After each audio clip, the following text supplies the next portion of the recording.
안녕하세요. 오늘도 사연 살롱을 찾아주셔서 감사합니다. 작년 가을에 외동딸을 유학 보내고 남편과 둘이 살고 있는 40대 여성이에요. 중학생 때던가요. 물상 시간에 선생님이 상대성 이론을 설명하다가 타임머신 얘기가 나온 적이 있어요. 그때 선생님이 반 아이들한테 질문을 하셨어요.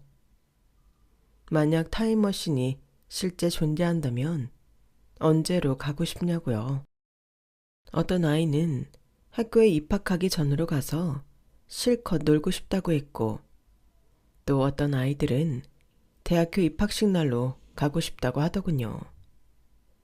죽어라 머리 싸매고 공부해야 하는 고3 시절을 건너뛰고 국영수에서 해방되는 순간으로 가고 싶다는 게 이유였죠.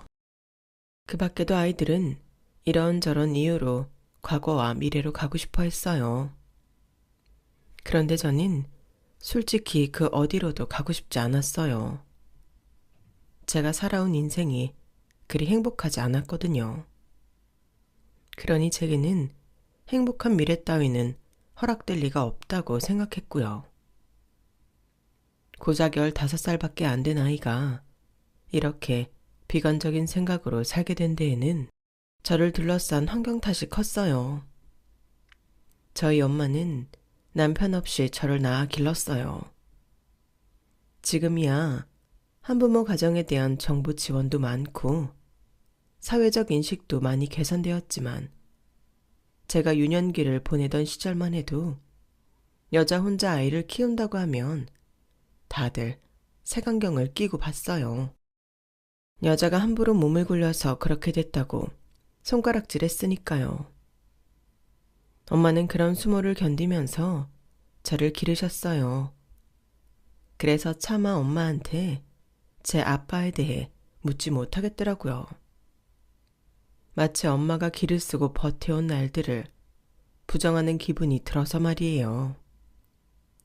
엄마는 제가 자라는 동안 아빠에 대한 얘기를 거의 해주지 않았어요. 우리 모녀를 버린 아빠에 대한 미움도 여전한 그리움도 엄마한테는 없는 것 같았죠. 그래서 누가 저희 아빠에 대해 물으면 저는 그냥 사고로 돌아가셨다고 둘러댔어요. 우리를 버렸건 세상을 떠났건 어쨌거나 제 곁에 없는 건 마찬가지니까요. 그렇게 미혼모 자녀로 살아온 저는 얼마 전에서야 제 아빠의 존재를 알게 되었어요. 그리고 아빠를 만나게 되면서 제 인생에 기적 같은 일들이 벌어지게 되었죠. 그럼 저희 가정에 무슨 일이 있었는지 지금부터 들려드릴게요. 저희 부모님은 대학 캠퍼스에서 처음 만나셨어요. 엄마는 대학에 갓 입학한 신입생이었고 아빠는 군 복무까지 마친 4학년 졸업반이었어요. 신입생 환영회에서 처음 만난 두 분은 나이 차이도 불구하고 급속도로 가까워졌고 얼마 지나지 않아 CC가 되었죠. 가정 형편이 어려웠던 엄마를 위해 아빠는 지인들한테 부탁해 엄마의 과외 자리까지 알아봐 주었대요. 그리고는 엄마가 과외를 하러 가는 날마다 아빠가 차로 엄마를 데려다 주곤 했죠. 학생이 학교에 승용차를 끌고 다닐 정도로 아빠는 꽤 잘 사는 집 아들이었어요. 부모님이 일찍 돌아가시는 바람에 친척집을 전전하며 눈칫밥을 먹고 살던 엄마는 아빠를 만나고서야 남들처럼 평범한 대학 생활을 해볼 수 있었대요. 음악 다방도 가보고 연극도 보러 가고 경양식집에서 칼질도 해볼 수 있었으니까요. 엄마는 지금도 그 시절을 떠올리면 가슴이 설렌다고 하시더라고요. 네 아빠랑 사귀는 동안 하루하루를 동화 속 왕자님을 만난 기분으로 살았어. 내가 이런 호사를 누려도 되나 싶은 게 겁이 날 정도였으니까. 모르긴 해도 내 인생에서 가장 행복했던 순간이었던 것 같다. 하지만 두 분의 행복한 시절은 그리 오래 가지 못했어요. 아빠가 졸업을 앞두고 미국 유학이 결정됐거든요. 당연히 아빠는 엄마와 결혼을 하고 함께 유학길에 오르려고 하셨죠. 하지만 딱 들어봐도 양쪽 집안 간의 차이가 극명한데 제 친가에서 저희 엄마를 곱게 볼 리가 없잖아요. 그래도 불행인지 다행인지 마침 엄마가 저를 임신하는 바람에 대놓고 반대하지는 않으셨다나 봐요. 대신 엄마가 출산을 할 때까지는 시댁에서 지내라고 하셨다더군요. 결국 아빠는 먼저 유학길에 오르고 엄마는 시댁에 들어가 시집살이를 하게 되었어요. 말이 시집살이지 워낙 잘 사는 집이라서 집에 일하는 사람들도 많고 먹는 것도 풍족해서 친척집에 얹혀 살던 때와는 비교도 안 될 만큼 생활이 편했다고 하더군요. 학교에 강의를 들으러 갈 때도 기사 아저씨가 학교까지 데려다 주시고 강의를 마치면 알아서 데리러 오시곤 했대요. 비록 저희 친가에서 엄마를 탐탁치 않게 생각하긴 했어도 자신들이 할 도리는 다 해주셨던 거죠. 그런데 생각지도 못한 일이 생긴 거예요. 그동안 엄마를 데리고 살았던 엄마 친척 내외가 집으로 들이닥친 거예요. 돈 많은 집에 며느리로 들어갔다고 하자 한몫 뜯으려고 찾아온 거예요. 마치 빚받으러 온 사람들처럼 당당하게 돈 얘기를 꺼내는 바람에 중간에서 엄마 입장이 곤란해진 건 당연했어요. 아직 식은 안 올렸지만 그래도 이 집 아들 애까지 뵌 마당이니 사돈이라고 불러도 되겠죠? 오늘 이렇게 찾아온 건 다름이 아니라 보상 문제에 대한 논의를 하기 위함입니다. 기왕 이렇게 된 이상 우리도 뭔가 손에 쥐는 게 있어야 하지 않겠어요? 이미 얘기를 들어서 아시겠지만 경이 얘가 부모가 없어요. 그동안 부모도 없는 애를 우리가 먹이고 입히고 그 찰난 명문대까지 보냈습니다. 그런데 은혜는 못 갚을 망정 부잣집 자식 만났다고 하루아침에 집을 나간다는데 가만히 보고만 있을 수는 없잖습니까? 뭐 크게는 안 바랍니다. 작은 점포 하나 낼 돈만 해주시면 더는 이 집에 찾아올 일은 없을 겁니다. 고모부, 그게 무슨 말씀이세요? 그동안 저 그냥 키워주신 거 아니잖아요. 저희 아빠가 남겨주신 논이랑 밭까지 다 고모부 드렸는데 이제 와서 키워준 돈을 달라뇨. 그리고 그걸 왜 이분들한테 달라고 하세요? 형이 너 조용히 안 해. 어른들 말씀하시는데 어디서 끼어들어? 고모가 널 그렇게 가르쳤니? 여보, 우리 하던 얘기 계속해요. 원래가 돈 욕심 많고 뻔뻔한 분들인 건 알았지만 이렇게까지 못나게 굴 거라고는 생각도 못했던 터라. 엄마는 눈물이 그렁그렁한 눈으로 그 상황을 지켜봐야만 했어요. 결국 저희 친가에선 엄마의 고모 내외가 진빚을 갚아주는 선에서 타협을 했다고 하더군요. 남편도 없는 마당에 시부모한테 못 볼 꼴을 보인 엄마는 그 집에 있는 게 가시방석에 앉은 기분이었대요. 시부모님들이 대놓고 말은 안 했지만 자신을 바라보는 눈빛이 차갑다는 걸 엄마가 왜 몰랐겠어요. 주인이 그러니 그 집에서 일하는 사람들도 다들 저희 엄마를 벌레 보듯 했다더군요.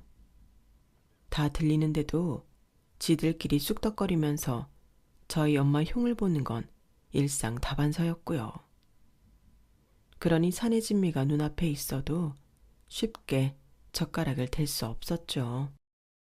어느덧 배가 불러오자 엄마는 그나마 다니던 학교도 그만둘 수밖에 없었어요. 결혼도 안 한 학생이 애를 뱄으니 당연한 수순이었죠. 요즘은 임신한 채 학교에 다니는 게 큰 문제가 아니지만 당시만 해도 그런 건 사회 통념상 불가능한 일이었으니까요. 그렇게 창살 없는 감옥 같은 곳에서 생활한 엄마는 드디어 저를 출산하셨어요. 출산은 저희 할아버지가 소유한 병원 산부인과에서 하셨어요. 밖으로 말이 새나가는 걸 막으려고 엄마가 이 병원 이사장 며느리라는 건 비밀로 했다고 하더군요. 그 사실을 아는 사람은 저를 받아준 산부인과 선생님뿐이었어요. 사족을 붙이자면 그때 저를 받아주신 선생님이 지금은 그 병원 원장님이 되셨어요. 아무튼 엄마는 출산을 하면 아빠가 있는 미국으로 갈 수 있을 거라고 생각했지만 현실은 달랐어요.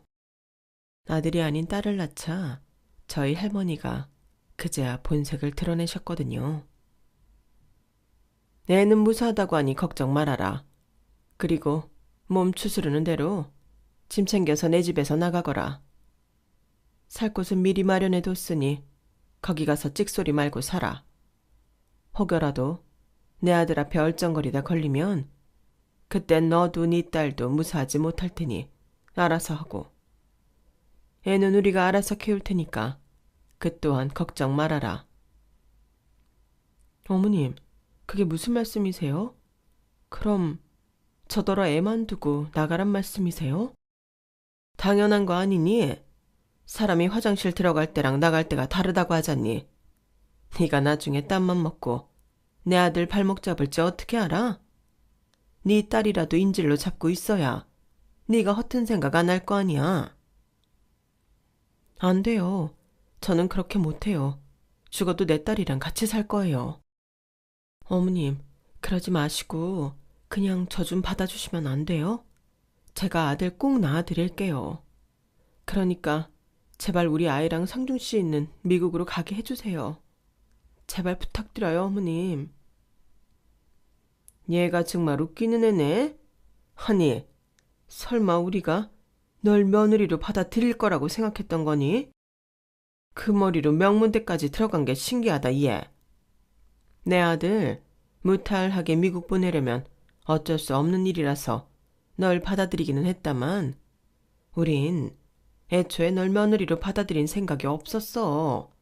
첩이면 몰라도 네가 아들이라도 낳았다면 본처는 못 시켜줘도 첩노릇은 하게 해줬겠지만 그마저도 안 됐잖니? 우리처럼 손 귀한 집안에 필요한 건 딸이 아니라 아들이다.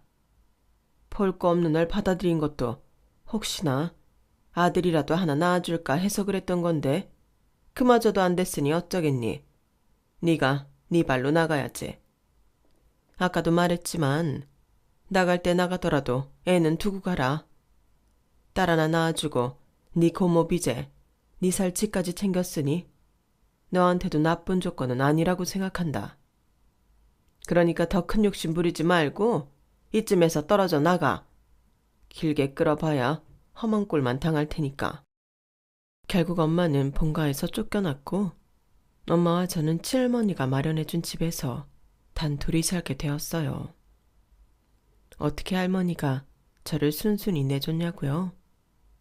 처음엔 친할머니가 절대 저를 못 내준다고 하셨었는데 엄마가 저를 주지 않으면 어떻게든 아빠한테 이 사실을 알리겠다고 협박 아닌 협박을 해서 가능하게 된 거였어요. 남편도 잃었는데 자식마저 뺏길 수 없었던 엄마의 처절한 몸부림이었던 거죠. 하지만 그렇게 저를 데려오면서 엄마는 많은 걸 잃어야 했어요. 이제 갓 20을 넘긴 여자가 남편도 없이 애를 키우고 산다는 게 쉬운 일이 아니었으니까요. 게다가 시댁에서 해준 집에 툭 하면 시어머니가 보낸 사람들이 찾아와 저희 모녀를 감시하는 통에 엄마는 마음 편히 지낼 수가 없었어요. 그래서 그 집을 팔고 야반도주를 하듯 지방 대도시로 도망을 쳤어요. 나무는 숲에 숨기라는 말처럼 사람이 많은 도시로 가야 오히려 들키지 않고 살 수 있을 거라고 생각했기 때문이었죠. 뿐만 아니라 엄마가 저를 키우려면 일자리가 필요했는데 아무래도 대도시가 일자리 구하기에도 쉬울 것 같다는 계산도 있었어요. 집을 판 돈 중 대부분은 은행에 넣어두고 우리 모녀가 살 수 있는 조그마한 전셋집을 구해 들어갔는데 다행히 주인 할머니가 좋은 분이라서 우리 모녀는 많은 도움을 받을 수 있었어요. 당시 엄마는 시댁 눈을 피하기 위해 친척들과도 연락을 끊었고 몇 안 되는 친구들과도 연락을 끊은 터라 주인 할머니의 도움은 가뭄에 내린 단비 같았어요. 제가 시도 때도 없이 울어대는 통에 많이 불편하셨을 텐데도 주인 할머니는 한 번도 싫은 소리를 하지 않으셨어요. 남편 앞서 보내고 아들, 딸도 다 시집 장가가서 적적하던 차에 오히려 잘 됐다고 하셨죠. 절간처럼 조용하던 집에 애 우는 소리가 들리니 이제야 좀 사람 사는 집 같다나요? 아이고야, 아가 알을 낳았네. 이래가 혼자 키울 수 있겠나? 사정이 어찌 되는가는 몰라도 여자 혼자 아 키우기 쉽지 않을 낀데 우야면 좋노? 힘들어도 어떻게든 살아내야죠. 비록 제 인생은 이 모양이라도 내 딸만큼은 남부럽지 않게 번듯하게 키워낼 겁니다. 그래, 살아보면 살아지는 게 또 인생이니까네. 용기 잃지 말고 함 살아봐라. 내 도와줄구마.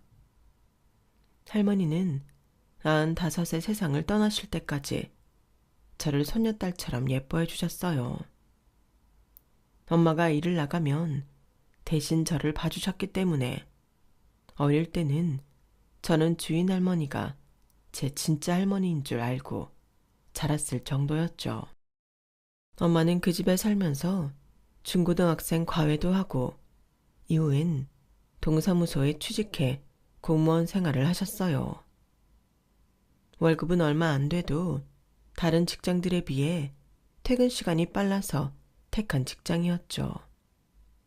무엇보다 남들 보기에 번듯한 직장이었다는 것도 한몫했어요. 공무원이라는 직업이 사회적 지위가 높은 직종은 아니지만 적어도 은행 대출은 잘 나오는 직업이었으니까요. 안 그래도 미혼모라는 꼬리표까지 붙은 마당에 철밥통이라 불리던 든든한 직장은 비빌 언덕 하나 없던 엄마 인생에 큰 바람막이가 돼주었어요. 하지만 어린 저를 둘러싼 세상에서는 엄마의 직업이 아무런 방어를 해주지 못했어요. 어떻게들 알았는지 제가 미혼모 자식이라는 걸 알게 된 친구 엄마들이 아이들한테 저랑 못 놀게 했거든요. 분명 엊그제까지도 친하게 놀던 친구가 하루아침에 제게 절교 선언을 한 거예요. 니랑은 인자 못 논다. 엄마가 니랑은 놀지 말라 카더라. 처음엔 내가 뭘 잘못해서 이런가 싶어 이유를 말해달라고 했더니 조그만 게 한숨을 푹 쉬고는 그러는 거예요. 우리 엄마애가 그란데 니 엄마가 남의 남자 뺐스타 카더라. 그래 널 낳았다 카던데 내한테 따져도 소용없다. 우리 반 애들 다 안다. 다들 니랑 안 논다 카더라. 내가 말했다 하면 안 된대. 비밀 꼭 지키래. 어린 마음에 가슴이 휑하게 뚫리는 것 같았어요. 그 사이로 차가운 바닷바람이 휑휑 지나가는 것 같았죠. 집에 온 저는 주인 할머니한테 그 얘기를 했어요. 그러자 할머니가 벼락같이 화를 내시더라고요. 어데? 누가 그딴 소리 씨부리 쌌노? 아니다. 네 엄마는 그런 사람 아니다. 옆에 애들이 아주 미치는갑다. 어데 애한테 그런 소리를 했었노? 인나라 가자. 어떤 년이 그런 소리를 했었는지 내가 가서 주디를 콱 찢어 놓으라니까. 버득 인나라. 저는 주인 할머니 손을 잡고 친구네 집으로 갔어요. 할머니는 마치 당신이 모욕을 당한 것처럼 엄청 화를 내시며 친구 엄마를 혼내셨어요. 그리고는 저희 아빠가 미국에서 박사학위 공부를 하고 있어서 당장 못 오는 것뿐이라고 큰 소리를 치시곤 학부모들한테 제대로 알리라고 호통치셨어요. 저는 그동안 몰랐던 사실에 눈이 휘둥그레졌어요. 주인 할머니 말대로 아빠가 미국에 있다면 언젠가 볼 수 있을 거라는 희망이 생겼거든요.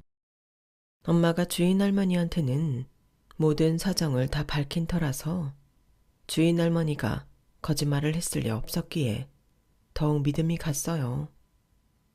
하지만 그 후로도 아빠는 돌아오지 않았어요. 아무리 미국이라도 전화는 있을 텐데도 아빠한테는 전화 한 통 없었죠. 학년이 올라가고 저도 머리가 좀 크고 나니 그날 주인 할머니의 말이 저를 위해 지어낸 말일 거라는 합리적인 의심이 들더라고요. 그렇게 저는 20살이 되어 서울에 있는 대학에 입학하게 되었어요. 내심 엄마도 부산 생활을 접고 함께 서울로 올라가기를 바랐지만 당시에 엄마가 만나고 있는 분이 있어서 제 욕심만 채울 수는 없었어요. 그래서 말조차 꺼내지 못했죠. 그렇게 혼자 서울로 올라간 저는 마치 젖먹이가 엄마와 떨어져 분리불안을 겪는 것처럼 한동안 그렇게 불안할 수가 없었어요. 기숙사에서 같은 방을 쓰는 친구는 그런 제가 이해가 안 간다고 하더군요. 자기는 모처럼 집을 나와 살게 되니 그렇게 좋을 수가 없다나요? 하지만 시간이 지나자 룸메이트와 저는 반대 상황이 되었어요. 친구는 서울 생활이 자기랑 안 맞는다며 엄마가 해주는 집밥이 그립다고 투정을 하는 반면 저는 친구들도 많이 생기고 놀거리가 많은 서울 생활에 적응이 되었거든요. 게다가 소개팅에서 만난 경영학과 학생이랑 사귀게 되면서 하루하루가 구름 속을 걷는 것처럼 신이 났어요. 그때 만난 남학생이 지금의 제 남편이에요. 남편과 저는 저희 부모님이 그랬던 것처럼 같은 대학 CC였어요. 다른 게 있다면 우리 부부는 동갑이라는 거였죠. 남편도 저도 서로가 첫 이성이라서 모든 첫 경험 상대가 서로이기도 했어요. 그렇게 1년을 함께 보낸 뒤 남편이 군 입대를 할 시기가 되었어요. 나도 이제 군부대로 면회를 다니며 남자친구의 제대만 오매불망 기다리게 됐구나 했는데 글쎄 제 남편이 신체검사 등급이 낮아서 공익근무요원이 됐지 뭐예요. 한 달간 훈련소에서 훈련을 마치고 돌아온 남편은 궁에서 수문장으로 군복무를 하게 되었어요. 지금도 수문장 일을 공익요원이 맡고 있는지는 잘 모르겠지만 저희 때는 공익근무요원이 맡아서 하고 있었거든요. 남편이 키가 커서 그런지 수문장 교대식 때 유독 눈에 띄곤 했어요. 여자 관광객들이 곁에 다가가 사진을 찍곤 했는데 괜히 샘이 날 정도로 늠름하고 멋지더라고요. 저희 엄마도 서울에 올라가 수문장 교대식을 함께 보시고는 제 남편을 콕 찍어 제일 멋지다고 하셨을 정도였죠. 물론 그때는 그 사람이랑 제가 사귀는 사이인 줄은 모르셨기 때문에 마냥 좋게 보이셨을 테지만요. 제가 CC라는 사실을 엄마가 알게 된 건 우리가 사귄 지 2년이 다 되던 때였어요. 저를 통해 그때 그 수문장이 제 남자친구라는 소리를 들으시고는 엄청 반대를 하셨죠.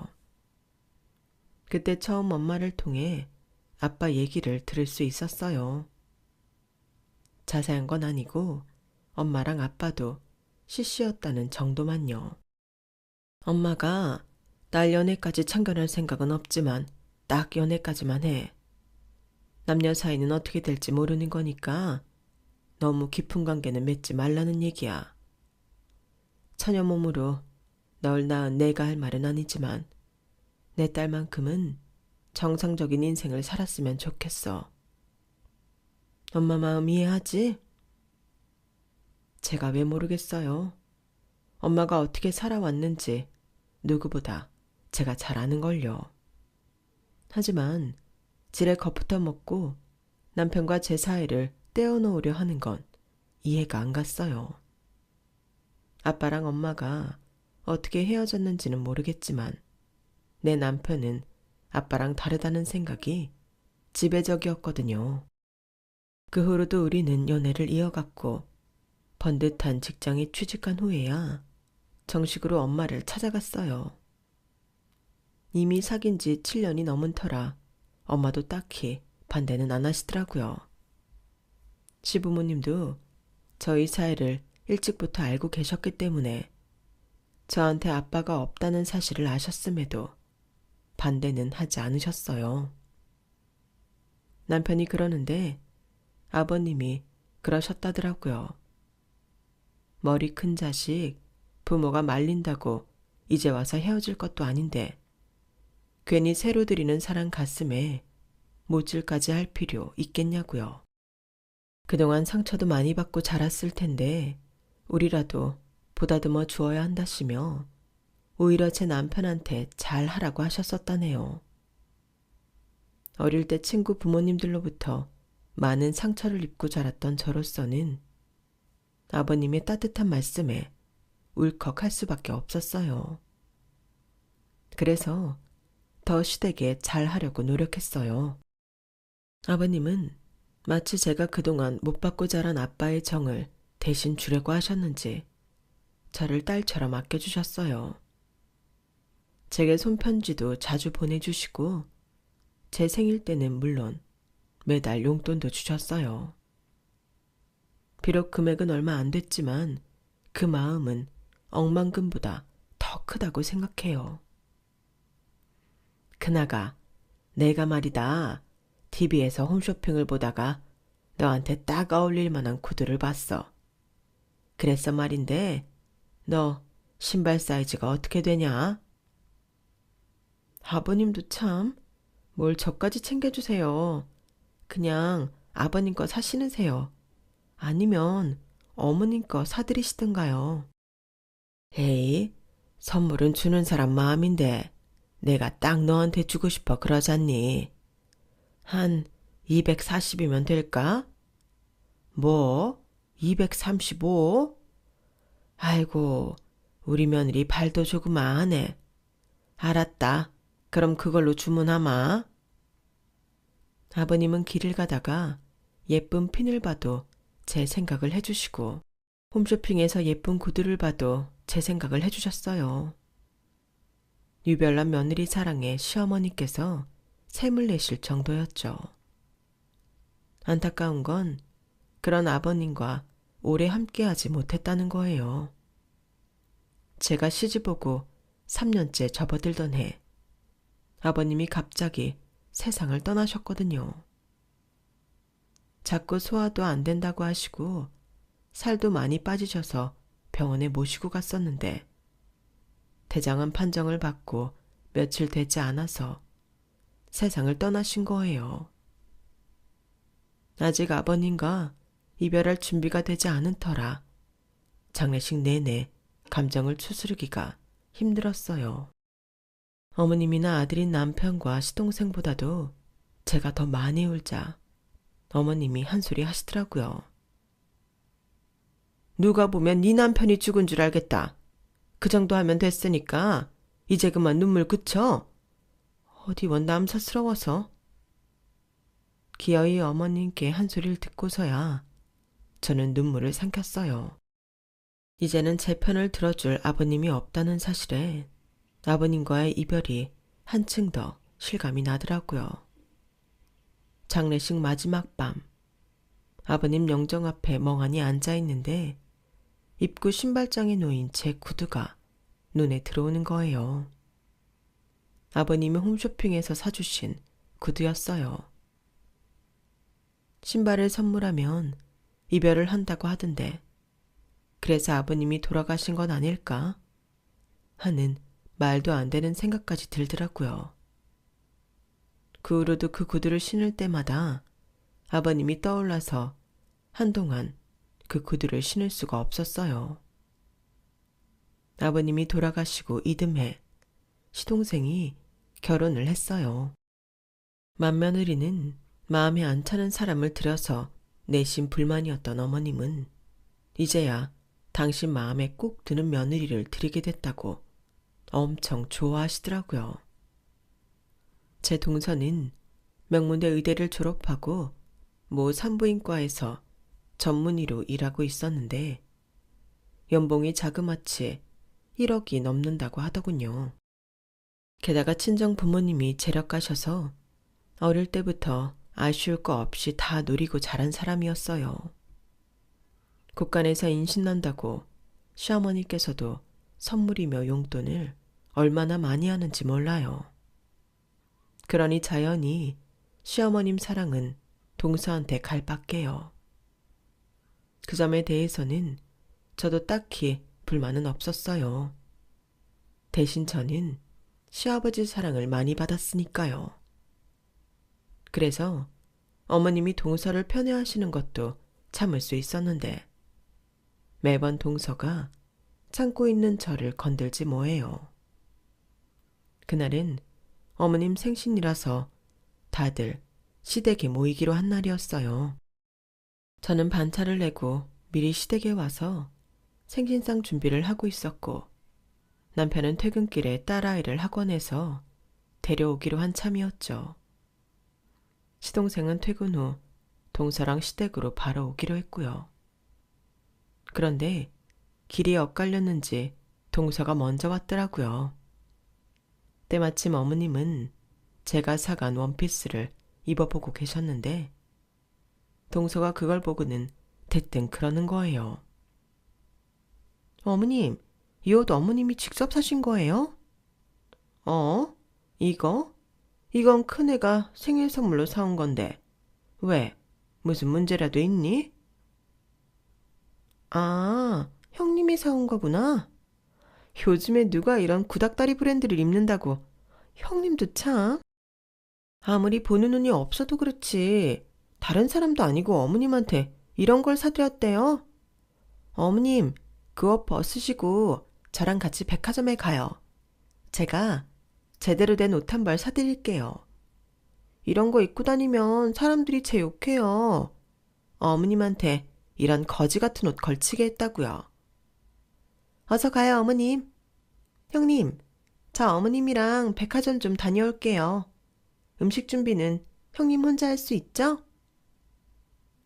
웬일로 일찍 왔길래 생신상 차리는 거라도 도우려나 보다 했더니 저러고 어머님을 끌고 나가네요. 일하기 싫어서 나갈 거면 조용히 나갈 것이지 기껏 사람이 사온 선물을 뭐? 거지 같은 옷? 아, 정말 생각 같아선 동서 입에 행주를 콱 쳐박아 버리고 싶었지만 꾹 참았어요. 참을 인색이면 살인도 면한다고 마음속으로 참을 인자만 연신 그려댔죠. 그런데 웃긴 게 뭔지 아세요? 호기롭게 어머님을 모시고 나갔던 동서가 결국 옷 한 벌 못 사고 돌아왔다는 거예요. 백화점 명품 매장에 어머님한테 맞는 사이즈가 없었거든요. 결국 그날 밤 어머님은 제가 사드린 원피스를 입고 생신상을 받게 되셨어요. 살면서 이런 일은 비일비재했어요. 동서는 툭하면 제 기를 죽이려고 혈안이 되었고 어머님은 그런 동서를 말리기는커녕 옆에서 부추기기 일쑤였죠. 아이들이 자라면서는 저희 딸과 동선의 아들을 비교하기 바쁘셨고요. 확실히 똑똑한 엄마는 다르다면서 아들을 영어 유치원에 보낸 동서를 어찌나 칭찬하던지 누구는 영어 유치원에 보낼 줄 몰라서 안 보냈나요? 원비가 어지간한 대학 등록금만큼 나오는 데를 우리 형편에 어떻게 보내요? 안 그래도 딸아이가 중학교에 들어가던 해 제가 회사에서 명예퇴직을 당하는 바람에 남편 외벌이로 사느라 힘든데 말이죠. 그런데 여기까지는 애교에 불과했어요. 그러니까 정확히 3년 전 남편마저 정리해고를 당하고 하루아침에 백수가 되자 어머님이 그러시는 거예요. 그동안 내 아들 등골 빼먹고 살았으면 이제는 네가 나가서 돈을 벌어야 하지 않겠니? 그래서 내가 너 일할 일자리 하나 구해왔다. 이것도 작은 애가 너 생각해서 특별히 얻어준 자리야. 고마운 줄 알고 열심히 일해. 어머님은 전화번호 하나를 던져주시고는 연락해보라고 하셨어요. 당장 다음 달 생활비도 빠듯한 판에 이거저거 가릴 것 없던 저는 그날 오후 어머님이 주신 연락처로 전화를 했어요. 그랬더니 다른 건 묻지도 않고 제 나이를 묻더라고요. 그래서 40대라고 했더니 무척 반기면서 당장 내일부터 일을 하라고 하는 거예요. 그래서 정확히 제가 맡게 될 업무가 뭐냐고 물었더니 내일 출근해 보면 안다고 병원 이름을 대더라고요. 그런데 병원 이름이 왠지 낯설지 않은 거예요. 알고 보니 동서가 일하는 병원이었더라고요. 병원에서 내가 할 일이 뭐가 있나? 아무리 생각해봐도 딱히 떠오르는 게 없었어요. 사회생활이라고는 사무직밖에는 안 해봤는데 혹시 업무과에서 일하게 되는 건가? 아무튼 목마른 사람이 우물 판다고 이튿날 아침 일찍 병원으로 출근을 했어요. 그런데 세상에 제가 맡게 된 업무가 글쎄 병원 청소 일이지 뭐예요. 그래서 딴 거 안 물어보고 나이를 물었던 거더라고요. 가봤더니 용역업체 담당자가 대뜸 그러는 거예요. 요즘 젊은 사람들은 이런 일 안 하려고 하는데 정말 대단하십니다. 이 일이 비록 청소 일이기는 해도 일도 힘들지 않고 야근 없지 상사 터치 없지 이보다 편한 일이 없어요. 게다가 이 병원은 몇 년 전에 리모델링을 싹 해놔서 청소하기도 편하고 좋다니까요. 아주머니가 아주 운이 좋으신 겁니다. 이런 자리 쉽게 안 나요.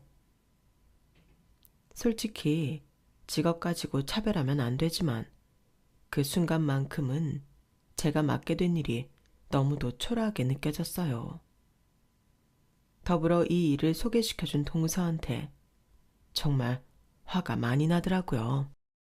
자기가 의사로 있는 병원에 손윗사람을 청소 직원으로 일하게 한다는 발상 자체가 그저 곱게만 보이지 않았거든요. 거기에 동조한 어머님도 그렇게 서운할 수가 없었어요. 그래서 난 못하겠다고 돌아설까도 생각했지만 목구멍이 포도청이라 그럴 수가 없더라고요. 남편이 퇴직하면서 받은 퇴직금 대부분은 은행 대출금을 갚느라 써버렸고 남은 돈으로는 딸아이 2학기 등록금을 내면 끝날 상황이었거든요. 남편도 구직 활동을 하고는 있지만 40이 넘은 경력직을 받아줄 회사가 얼마나 있겠어요. 있는 직원도 내보내는 마당에 말이죠. 그래서 일단 생활비 벌 생각만 하자 생각하고 일을 하기로 했어요. 그렇게 시작한 일은 한 달이 지나고 1년이 지나고 2년 넘게 이어져 갔죠. 막상 해보니 내 몸 움직여서 돈 버는 일이 꽤 마음도 편하고 좋더라고요. 산부인과라 그런지 아이들 울음소리도 들리고 난임으로 고생했던 부부가 임신 진단을 받고 좋아하는 모습도 심심치 않게 볼 수 있어서 제가 더 기분이 좋아지더라고요. 물론 그 반대의 경우도 심심치 않게 볼 수 있었어요. 어렵게 가진 아이를 유산해서 실의에 빠진 부부, 자연분만 중에 산모가 잘못돼서 순식간에 아내를 잃게 된 남편들도 있었고 병원 안에 인간사의 희노애락이 다 드리워져 있더라고요. 그렇게 일도 병원 생활에도 익숙해지다 보니 일을 그만두겠다는 생각은 싹 사라지고 말았어요. 병원에서 청소 일을 하면서 동서에 대한 얘기도 심심치 않게 들을 수 있었어요. 안에서 새는 바가지 밖에서도 샌다고 병원에서도 평판이 엉망이더라고요. 특히 간호사들한테는 최악의 의사로 꼽히곤 했어요. 자기 실수도 늘 간호사한테 떠넘기고 환자를 대하는 태도도 너무 성의 없다는 게 이유였죠. 그렇다 보니 병원에서 내가 동서랑 가족이라는 걸 밝히지 못했어요. 제가 피해를 입을까봐 그런 건 아니고 아무래도 이 병원 의사인 동서가 여기서 청소일 하는 저랑 동서지간이라는 게 밝혀지면 동서 얼굴에 먹칠하는 것 같았거든요. 다행히 병원에서 동서랑 마주칠 일도 없어서 딱히 곤란한 상황은 없었어요. 병원에서 일을 하면서 알게 된 건데 의사라고 해서 다들 저희 동서처럼 권위의식에 빠져 사는 사람만 있는 건 아니더라고요. 특히 병원장쯤 되는 높은 자리에 앉아있는 분이라면 청소이라는 저 같은 사람은 무시할 법한데도 이 병원 원장님은 그러지 않았어요. 매번 마주칠 때마다 먼저 인사를 건네주시고 주머니에 간식이 있을 때면 서슴없이 꺼내주시곤 했어요. 그래서 다른 의사들도 아닌 병원장님과는 많이 친해지게 되었죠. 한 번은 병원장님이 웬 백발 신사랑 같이 계시길래 인사를 했더니 그 신사분께 저를 이렇게 소개하시더라고요. 아, 이사장님, 이분이 제가 말했던 그분입니다. 어때요? 이사장님이랑 묘하게 닮았죠? 모르는 사람이 보면 윤진희 씨가 이사장님 숨겨진 딸인 줄 알 겁니다. 그러자 이사장님이 저를 뚫어지게 바라보셨어요. 그런데 참 이상하죠. 이 병원에서 일하면서 이사장님을 본 건 처음인데도 눈빛이 너무도 익숙하고 따뜻한 게 가슴 한켠이 찌릿하더라고요. 원장님도 참 이분 아버님이 들으시면 화내실 텐데 그런 농담을 다 하십니까? 초면에 신뢰가 많았습니다. 아닙니다. 이사장님이랑 닮았다고 하니까 기분 좋은걸요. 멋지고 잘생기셨잖아요. 저는 유복녀로 자라서 아버지 얼굴도 몰라요. 우리 아버지도 이사장님처럼 멋진 분이셨으면 좋겠네요. 그 말을 끝으로 목례를 하고 돌아서는데 괜히 후회가 되더라고요. 높은 자리에 있는 분이 몇 마디 걸어줬다고 쓸데없는 소리까지 한 게 괜히 마음에 걸렸거든요. 얼마 뒤 엄마가 서울에 올라오셨길래 마침 그때 일이 떠올라 엄마한테 병원 이사장님 얘기를 했어요. 엄마, 글쎄 내가 일하는 병원 이사장님이 나랑 많이 닮은 거 있지? 원장님이 나보고 이사장님 숨겨진 딸 아니냐고 농담까지 하셨다니까. 근데 내가 봐도 진짜 많이 닮았더라고. 말을 뱉자마자 저는 아차 싶었어요. 엄마한테는 제가 병원에서 청소일 한다는 걸 숨기고 있었거든요. 그런데 그 말을 들은 엄마 표정이 하얗게 질리는 거예요. 저는 제가 하는 일 때문에 속이 상해 그러시나 했는데 그게 아니더라고요. 그 병원 이름이 뭐야? 혹시 땡땡 산부인과니? 그 이사장이라는 사람 이름이 혹시 권상준 맞아? 어? 엄마가 그걸 어떻게 알아? 혹시 나 그 병원에서 나왔어? 그러자 엄마가 두 손으로 얼굴을 감싸쥐고는 펑펑 우시는 거예요. 한참을 울고 난 엄마는 그동안 제게 감추고 있던 제 출생의 비밀을 털어놓으셨어요. 그리고는 그 이사장이 바로 제 친부라는 사실도 말해주었죠. 처음엔 헛웃음만 났어요. 이건 뭐 영화 시나리오도 아니고 내 인생에 이런 극적인 일이 일어난다는 게 실감이 안 났거든요. 하지만 엄마 표정을 보니 장난 같지는 않아서 덜컥 겁이 나더라고요.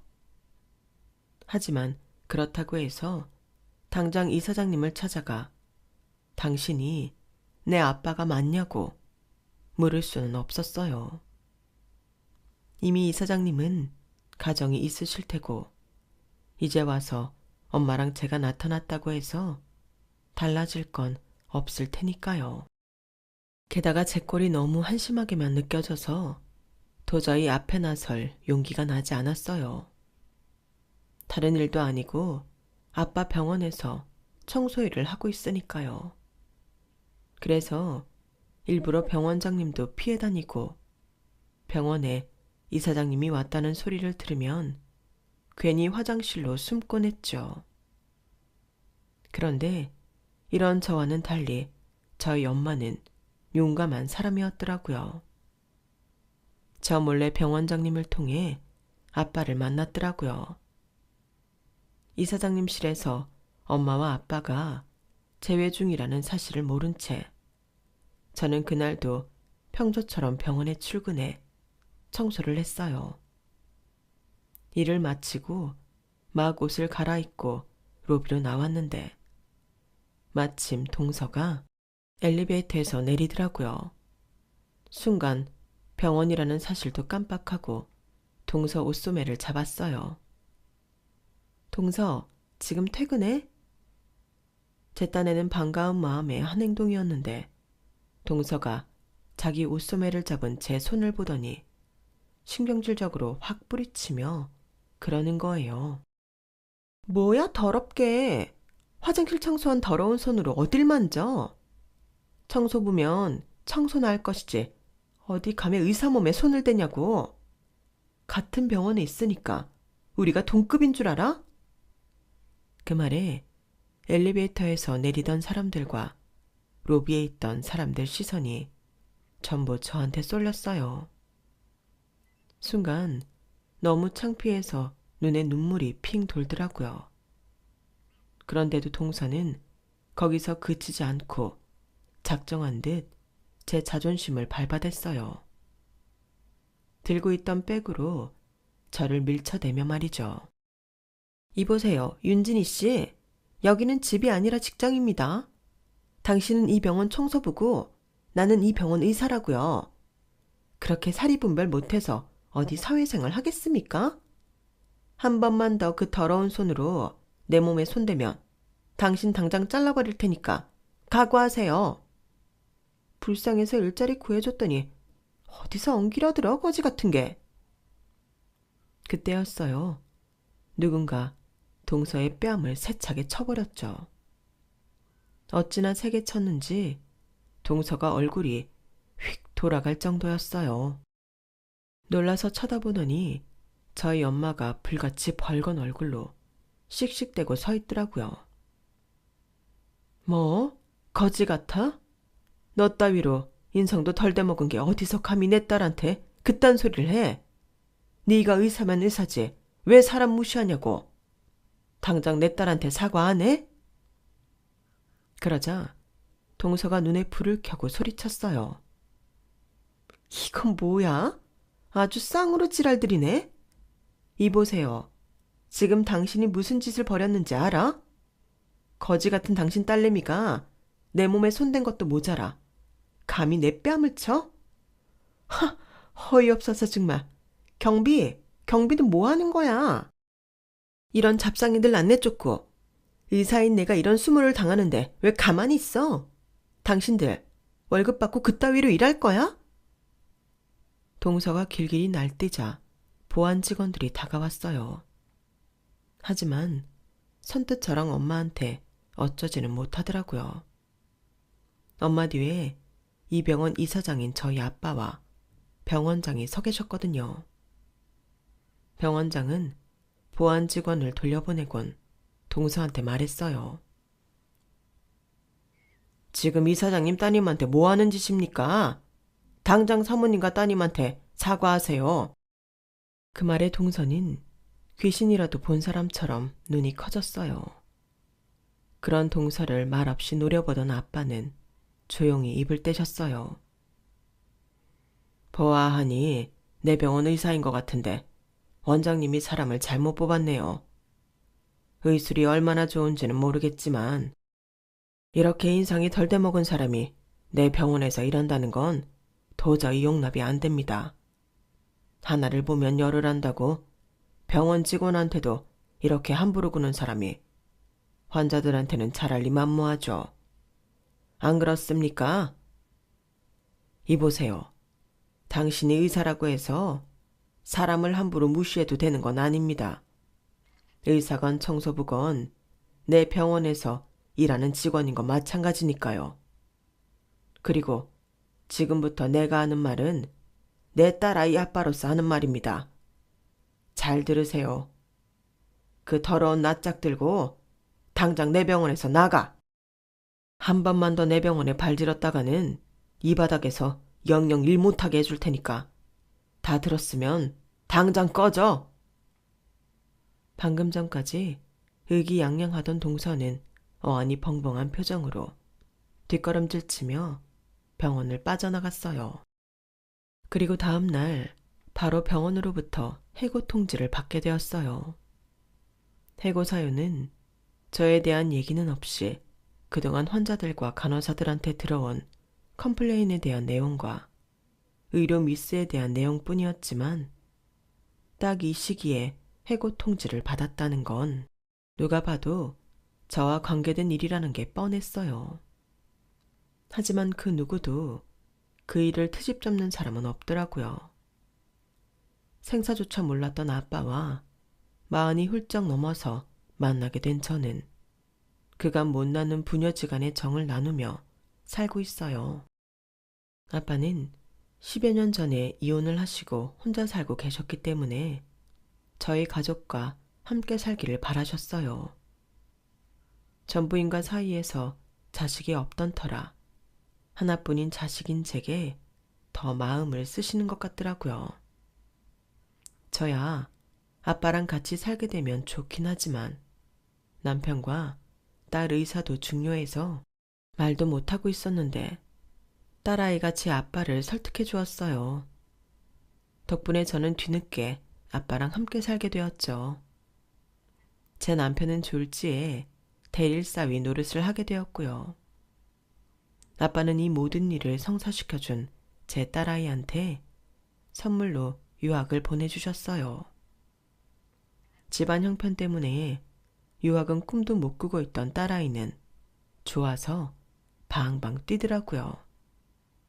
하지만 뜻밖에도 저희 엄마는 아빠와 재결합을 원치 않으셨어요. 이미 헤어진 지 오래됐고 엄마한테는 10년 넘게 만나온 남자친구가 있다는 게 이유였죠. 지나간 사랑은 지나간 사랑대로 두는 게 아름다운 추억으로 남을 수 있다는 엄마 말에 따라 아빠도 그 뜻을 따르기로 하셨어요. 21살 나이에 딸을 키우겠다고 홀로 세상과 맞서던 멋진 우리 엄마는 역시나 끝까지 멋진 모습을 보여주셨어요. 저도 엄마처럼 멋진 엄마, 멋진 아내, 그리고 멋진 딸이 되도록 노력해보려 합니다. 지금까지 제 사연을 들어주셔서 감사합니다. 제 사연 들어주신 모든 분들 항상 행운이 가득가득 하시고 행복하셨으면 좋겠습니다. 여러분, 사연 댓글에 응원과 현명한 조언 부탁드려요. 좋아요와 구독은 저에게 큰 힘이 됩니다. 오늘도 좋은 일 가득하세요.